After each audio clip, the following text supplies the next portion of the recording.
All right, today we're going to graph quadratics when they're in vertex or intercept form, which means they're ready to go. Not much work today as far as algebraic work, is just looking at the equation and graphing it. So here we go. First kind is vertex form, and it is called vertex form because you can tell the vertex just by looking at the equation. The form looks like this. Y equals A. Remember, A tells you if it goes up or down, if it's positive or negative. It also tells you how narrow or wide it is.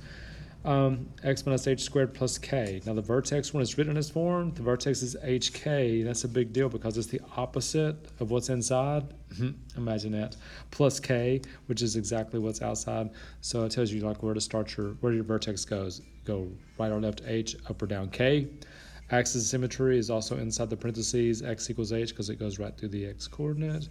The graph opens up if a is greater than 0, down if it's less than 0, the same stuff you're used to seeing. So let's look at one here. All right, here's one in vertex form, and it's called that, remember, because I can tell the vertex just by looking. The vertex is the opposite of what's inside, which is 3, imagine that, and exactly what's outside, imagine that. 3, negative 4, so the vertex is 3, negative 4. I need 2 more points to kind of figure out, how wide or how skinny my problem is going to be. So I'm going to pick 1 point on each side of the vertex. So because my vertex is at 3, I'm going to pick a 2 because it's on the left side of 3. I'm going to pick a 4 because it's on the right side of 3. So if I put 2, if I substitute 2 in for that x, 2 minus 3 is negative 1. I guess I could do it down here. 2 minus 3 is negative 1. I'm working all this out, is what I'm doing.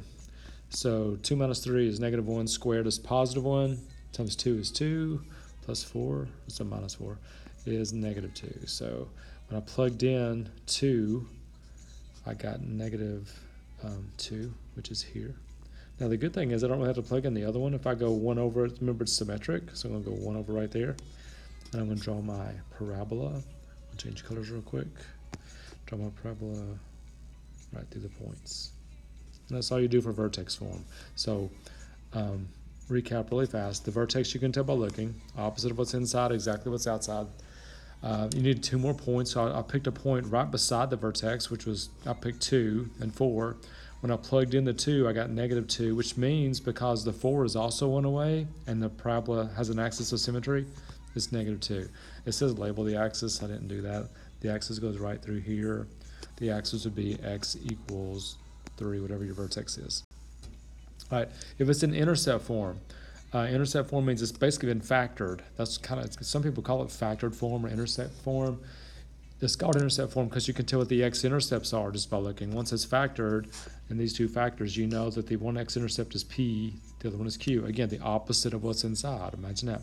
The axis is halfway between the 2, which means the vertex is. A still means the same thing. If it's positive, it goes up. If it's negative, it goes down. Let's try one of these.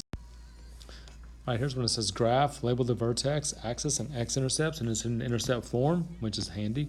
So the x-intercepts or whatever would make your parentheses become 0, or 7 equals 0. So one x-intercept is at 4, the other one's at negative 2. So there's 2 of my points. All I need is the vertex. I know it opens up because of the positive 2 in the front. To find that, I'm just going to plug the number in the middle of the 4 and the negative 2. Halfway between 4 and negative 2 is 1, and that's where the axis of symmetry would be, which also goes through your vertex. So what I'm going to do to figure out the vertex is I'm going to plug a 1 in for each x. And if I do that, I would get 2 times 1 minus 4, which is negative 3, 1 plus 2, which is positive 3. If I multiply that all together, I would get negative 12. So my vertex is going to be at 1, negative 12, which is way down there, way down here, 1, negative 12. So my parabola, do this kind of thing. And that's all you got to do to graph that parabola.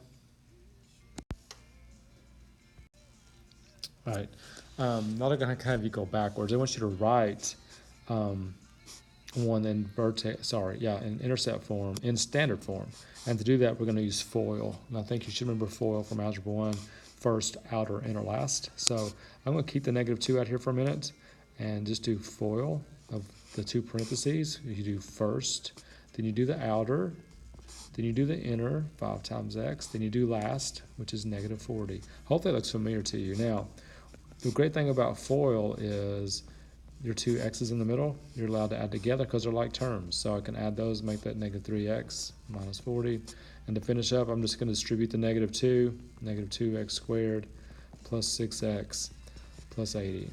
And all there is to it. So if they give you intercept form and ask you to go back to standard form, in case you forgot standard form looks like this: ax squared plus bx plus c, which is what I made that look like. So you just got to do FOIL and multiply it out. All right, last one. This one says put this one in standard form. All right, now this is vertex form, so I'm not really going to do FOIL. I'm going to show you something here or talk you through something. Tomorrow I'm going to give you a gesture for it. And if you don't like it, you can just write it twice and work it out, I guess. But it's really good. It's a quick way to square a binomial. There's a pattern to it when you square a binomial. And the pattern is this. You square the first term. You multiply the two terms inside together, which would give me negative 1x. But then you double it, negative 2x. And then you square the last term, which gives you a plus 1. So the pattern for squaring a binomial is you square the first, multiply the terms together, double it, and then square the second term. That keeps you from having to do this. It keeps you from having to do x minus 1 times x minus 1 and doing FOIL. You can do it in one step. And I'll give you a gesture tomorrow, and if you like it, fine. If you don't, then you can just write it twice and keep going. So I'm going to distribute the 4, which should be 4x squared minus 2x plus, sorry, that's not minus 2x. I forgot the 4. It's minus 8x plus 1 times 4 is 4. Plus I have the 9 sitting out here. So I'm going to combine the 4 and the 9, make it 13, and that is it. F of x is 4x squared minus 8x plus 13. That's standard form. All there is to it. Hope that wasn't too bad. I'll see you tomorrow. We'll go over a bunch of them. See you then.